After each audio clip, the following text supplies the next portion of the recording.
So in this podcast episode, we have invited Sadhbh Devlin to join us to talk about what it's like to write Irish language books, picture books in particular for children, and to talk about all things bilingual. So you're very welcome. I'm Marguerite Tony, and this is Ross Coleman. Hi.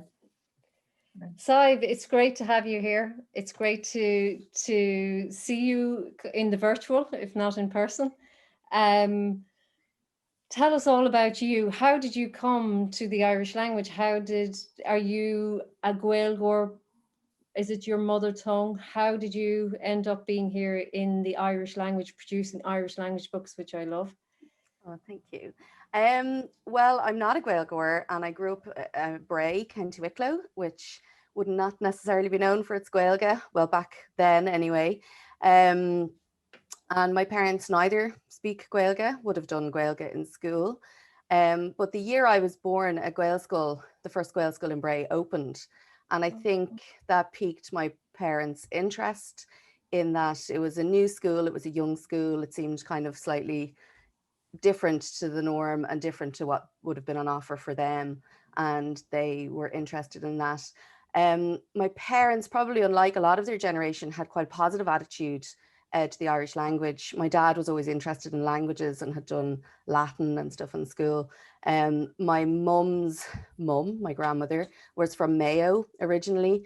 And although she herself wasn't raised through Gaeilge, she had really good Gaeilge when she arrived in Bray years and years ago. And she told me one time that she had actually tried to speak Irish, Sawalia, with her kids when she first became a parent, but that she had no one really to talk to. There was no one around her who also had Gaeilge. So that's a very difficult thing to do, and when you're kind of isolated like that. So she said now she went on to have 7 children, so I think she ran out of steam with the efforts after a while. But I think because of that, she sent her children to the Gaeltacht every summer. And I think she tried her best to kind of instill that gra dantanga. And where my mum never mastered it herself, I think that kind of positive attitude was there. And so she made the decision to send myself and my siblings to the Gael school. So I went to a Nianra, actually, which there were very few of in the early 80s. And then went to Gael school, went to Gael Coloschte, and then I did Gaeilge and drama in university, and went to work then in the Irish language field. So I worked for Irish language organisations, primarily with an organisation called Colúidir, which were an organisation that supported families who wanted to speak Irish at home. So it's kind of like a that's full that's quite something that your parents your mum didn't really have the language, but she wanted you to have it, her children to have it. And I think that's what's happening today, because there's so many Gael Scoilne opening at the moment in Ireland, and Gael Coloschte freshen as well. And there's something happening. There's a change happening. There's a new wave happening where the people who went to school and they didn't have they may have done Irish in school, but they haven't used it since, and so on and so forth. But they want their children to be fluent in it. And they're sending their children to these schools now. And I was talking to a person recently, and she said her husband, she's in Dublin, and she said her husband wanted her children to go to the Gael school, which was quite close to their home. But she said no, because she said, I don't have any Irish and he doesn't have much Irish. And the thing is, what if they get in trouble with their homework? How do we help them? So what happens in this situation if there are people who are on the fence, they're kind of saying, I'm not sure if I'd be able to do this, but I don't know, maybe I should do the safe option and go to school through English, or there are other people who are just scared. What do you say to them, those parents? I think it's such a myth that's an issue. Honestly, when your child is coming home from school in infants, they're literally tracing the letter A, and they're tracing the letter B, and they're writing the number 1, and their homework is so bonúsach, so simple, that the language isn't a barrier at that point. By the time the homework becomes more challenging, your child can read and can translate for you. And I think it would have been more, now there was always a dictionary on the shelf in my house growing up, so that if they did come across a word that they weren't sure about, my parents would just look it up. Now it's even easier. For my own children who are in a Gael school, there's WhatsApp groups for the parents, and they just say, we can't understand this sum, or we can't understand this instruction. Anyone help? And there's always somebody like me, or everybody kind of cobbles together a response. Well, we did this, and I can say, oh, well, that's fantastic to hear. It's fantastic to hear. Nowadays, it's actually 100 times more easy than it was for my parents' generation. Ross, you wanted to say something there? No. I suppose I just wanted to ask when I was preparing for this podcast,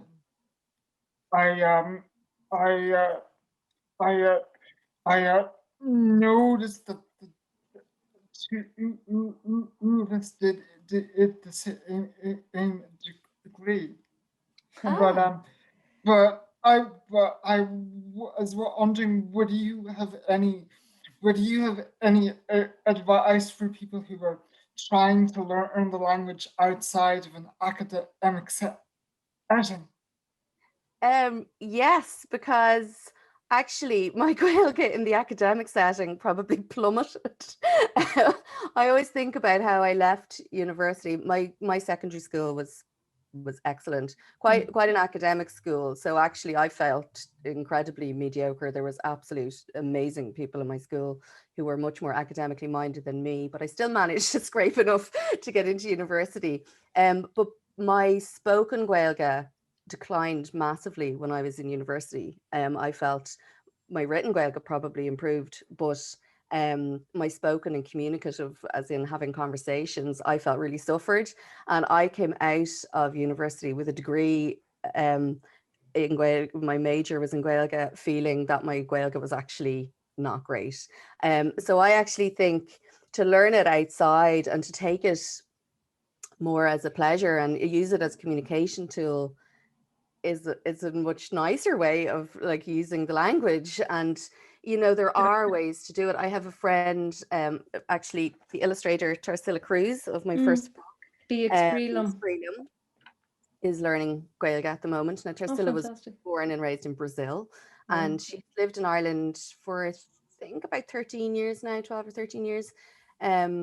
And she has taken it upon herself to learn Gaeilge. And it's fascinating to see somebody who has absolutely no Gaeilge. So she would have gone to a beginner's class with absolutely no history of Gaeilge at all. So none of the Gaeilge Bunúsach that you learn in primary school and secondary school in an English medium school, not even that. So and she would kind of say to me about people in her class who would say, oh, I've no Gaeilge, but they understood the days of the week, and they understood how to count, and they understood how to say hello and open the door and put something in the bin. And, they had all of this functional language that she had no basis in whatsoever. So I think the lack of confidence that people have, I don't think they really see the amount they do have and the vocabulary they do have. So she said she would find people in her class who, to her, were practically fluent because she had, such a basic level. So I think if you're doing it for pleasure,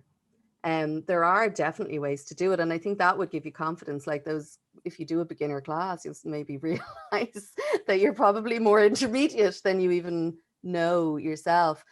She does a lovely thing with another Brazilian friend who also is learning, where they have I think it might be Gramadach gan Stro or something, or one of those textbook learning books, and they have a Zoom every week together where they do a chapter and they work through it and they do their homework together and they sort of discuss it. And her Gaeilge, like, they're coming on so well, like it's unbelievable. I can see the improvement.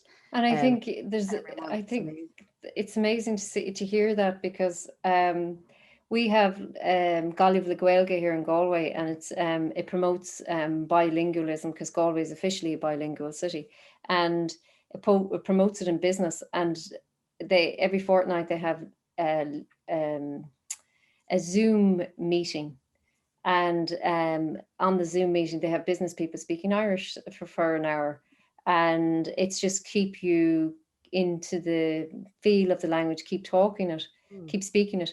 And what you were saying there is important, because you were saying, first of all, you were saying we've WhatsApp groups. If you're your child, you want to put them into Gaelscoil and you can get help from everyone else.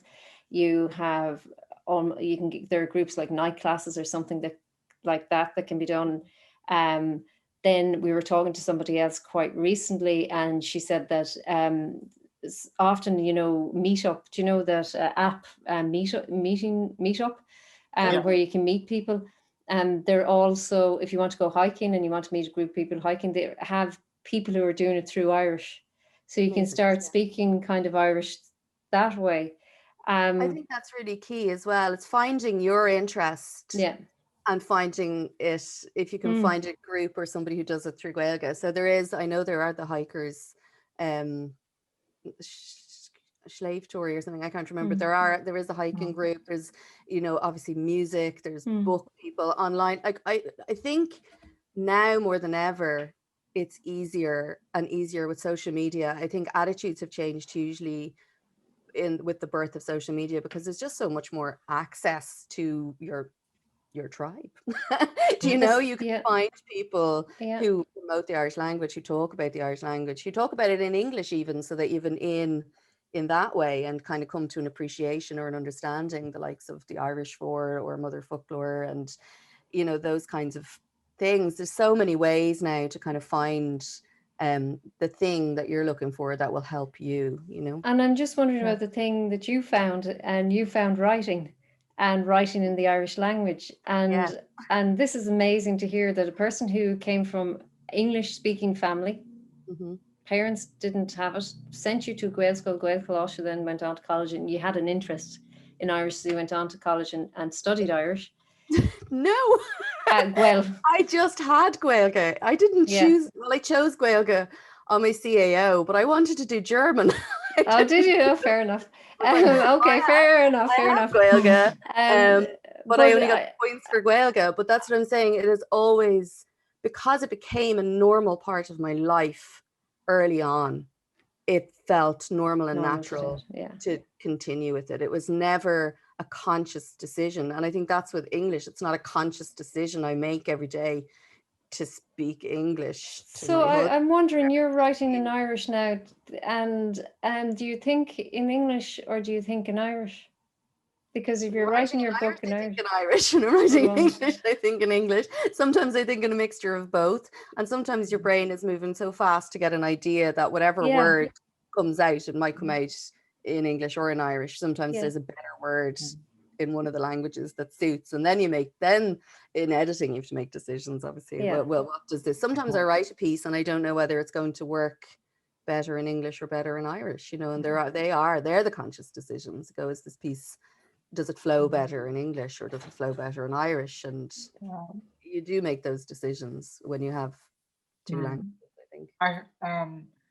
I find that as someone who writes in both languages, that resonated with me, So sometimes I'll be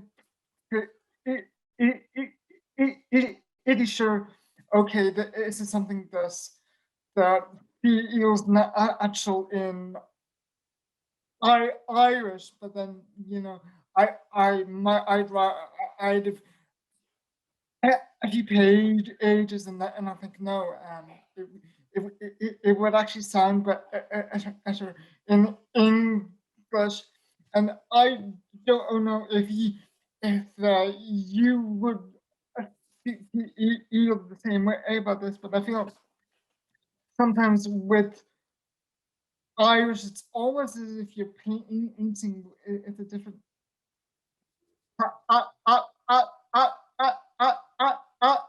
palette. Yeah, I totally feel that. It's so strange, and that's a lovely way to describe it, actually. You're painting with a different palette. You are, because there's some words, and even when I'm in conversation with somebody, I'll want to use the English language word to describe something because it's so much more exact to that moment. But then equally so in English, there's a word, you know, and sometimes with Irish, there'll be one word that actually covers a lot of different words, and you can get a bit more exact if you're doing it in English. But yeah, and I think Irish is such a descriptive language. Even our place names are so descriptive.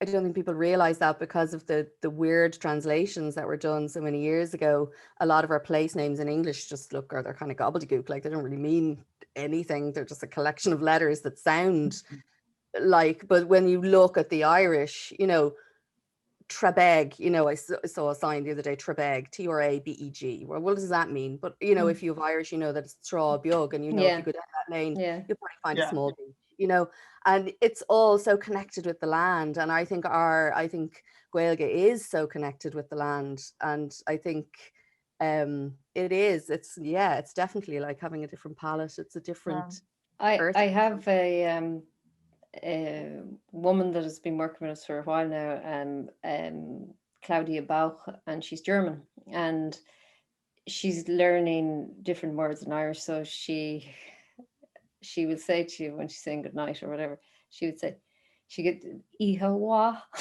ihawa. She's trying to get a good to knock into ihawa. So she's really stretching those words, and it was quite funny because it's amazing how a German woman who doesn't have an interest in language, really doesn't. She doesn't have an interest in learning the language, but will still say Sloan, Ihawa. Or the other thing that she found, she was with friends. She does a lot of horse riding and that, but she was with friends and there was an event on, and she said to one of the women that were there, she said, "Good woman." And the woman looked at her and she said, "What do you mean?" And she said, "Good woman." And she said, "Where did you hear that?" And so it's kind of one of those things that we are using, or we're directly translating from the Irish language into English, and we're using those words, and a German woman turns around and she says it, and people are shocked to hear it because it's so in us. The language is a part of who we are, and we often see, like, you know, Trábheag, or, you know, if we have a little bit of Irish, we can say, "Oh, that's what that means," or whatever. And then you have people who don't know the language, but it's creeping into their vocabulary. And so if it can creep into a stranger's vocabulary, we must have more than we think we have. We absolutely do. And that's even that Ihawa and slán and things like that. My dad has always said slán, like he doesn't say goodbye to us ever when we're leaving the house, whatever. It's always been slán since we were kids. Slán, and Gura Mahagat and Ihawa. Although my little sister corrupted that when we were small and said she couldn't pronounce it, and she said uia. So it's become uia in our household. Yeah. But, you know, and I love that because we play with English all the time and make kind of funny sounds, and I love that happens naturally as Gaeilge as well, because kind of look at it sometimes it's this pedestal language, you know, that we have to protect and care for, but I love that we can have fun with I think I would have to agree with you there on that side.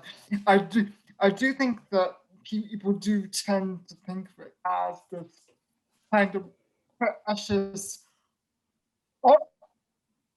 artifacts that we need to protect. And I feel that as a result, there's like a lot of baggage around the language, and I think that's why, you know, people who aren't Irish are more able to speak the language and embrace it. I'd absolutely agree with you, and I would do a lot. Well, I would pre-COVID do a lot of visits to schools, and the schools that I find, the English language schools that I found the most kind of positive response. I mean, I always have fun with them. You know, you adapt in the situations. But the schools that I would have a great time with are the schools that are really diverse.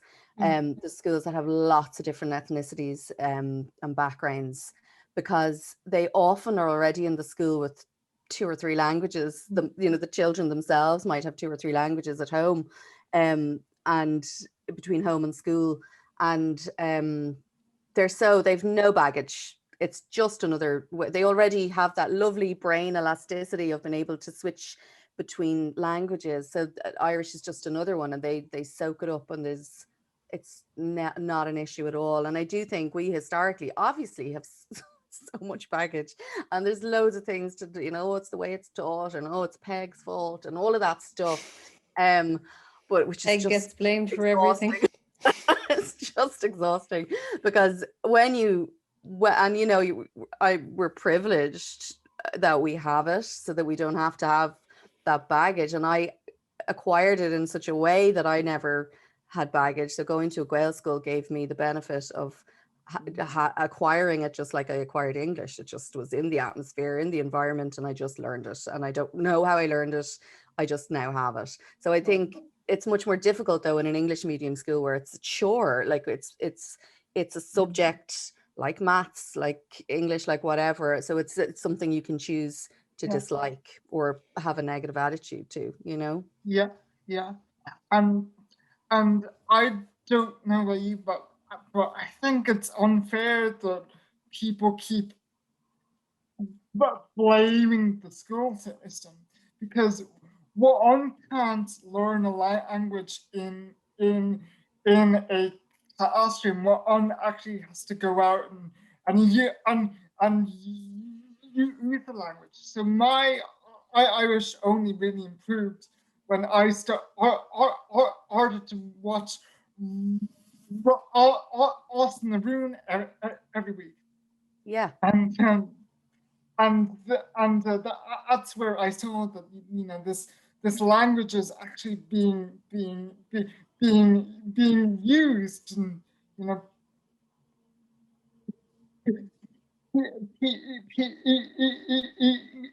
people were swearing in it, were making jokes in it, were telling each other that they loved each other, and so on and so forth. So I think it's unfair that people blame the school system. Sure, Ross, we have to blame someone. But I think I think the level of Irish, people complain that they're not fluent when they come out of school, right?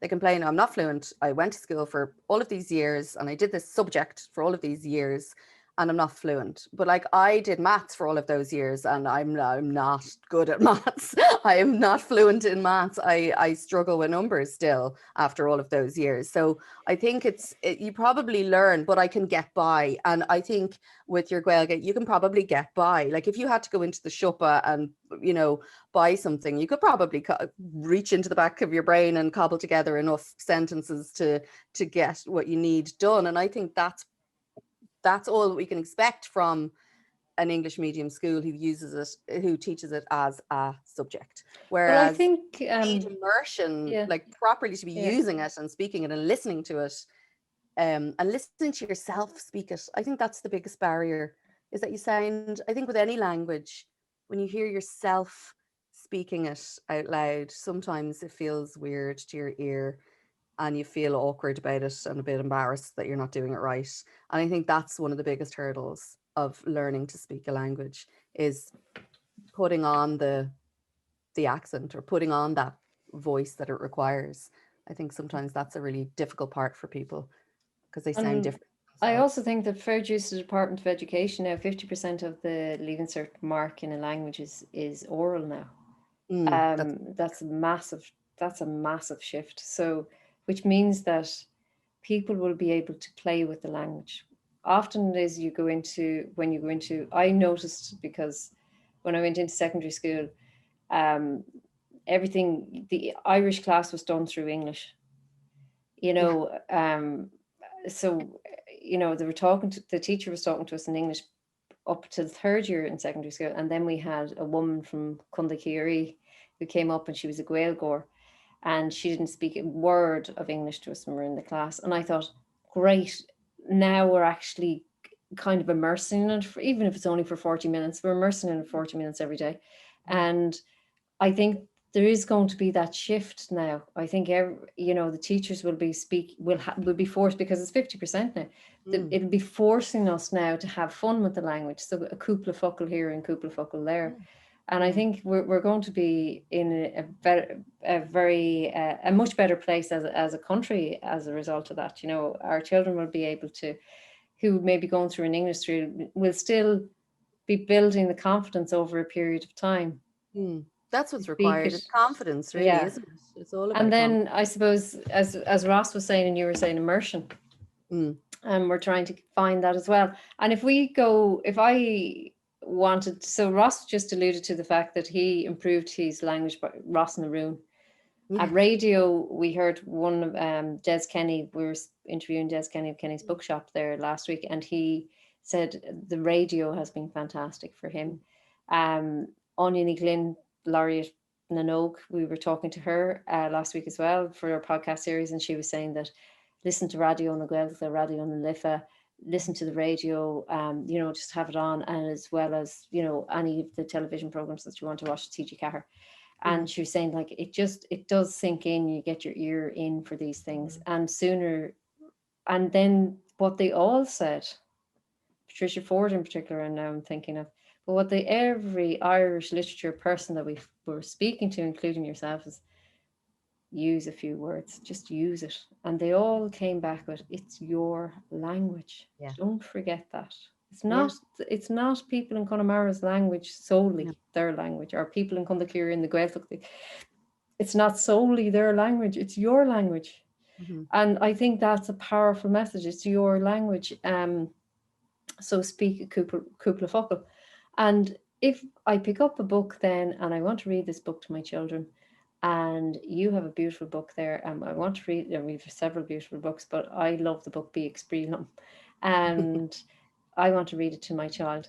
The language that's in these picture books is a language that you can read. It's the words are simple because it's for that age group. And slowly but surely, as an adult, as you're reading to your child, you start to remember your words again. And I think that's what your books are bringing to the adults who haven't read Irish books in quite some time. And that's what I would hope. I think because I have both languages, when I'm writing, I'm always mindful of the parent who would like to give it a try but is a bit nervous. So I tend to try and keep it simple. Well, you're keeping it simple anyway for the younger children, but I try not to put anything too frightening in there. But I think reaching the English-speaking Ireland is really important. And I would do a lot of bilingual events because I want to bring people in. I don't want to look at Irish as an exclusive thing, and English language as an exclusive thing. Like, we have both on this island, and I always try and sort of reach across that divide and bring English speakers closer to Gaeilge, and it's try and give people that confidence. And there's love, like, I mean, I think it's because it's one of the things that helped me a lot. Now, I did speak Irish, and I worked with an organization that supported families in speaking Irish at home.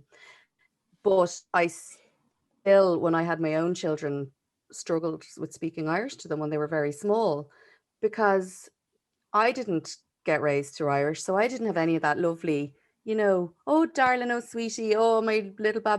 I didn't have any of those words, and even the vocabulary around baby nappies, soothers, what are the words? I didn't have that vocabulary because when you're not raised with it, you don't have it naturally. You have to go out and learn it. So it felt very uncomfortable to me in the beginning when I have these I had twins. So you have these, babies who they're not speaking back to you. There's no reciprocation. It's like speaking into the void. You're a bit kind of, hello, as you're responding. Are you ever going to smile?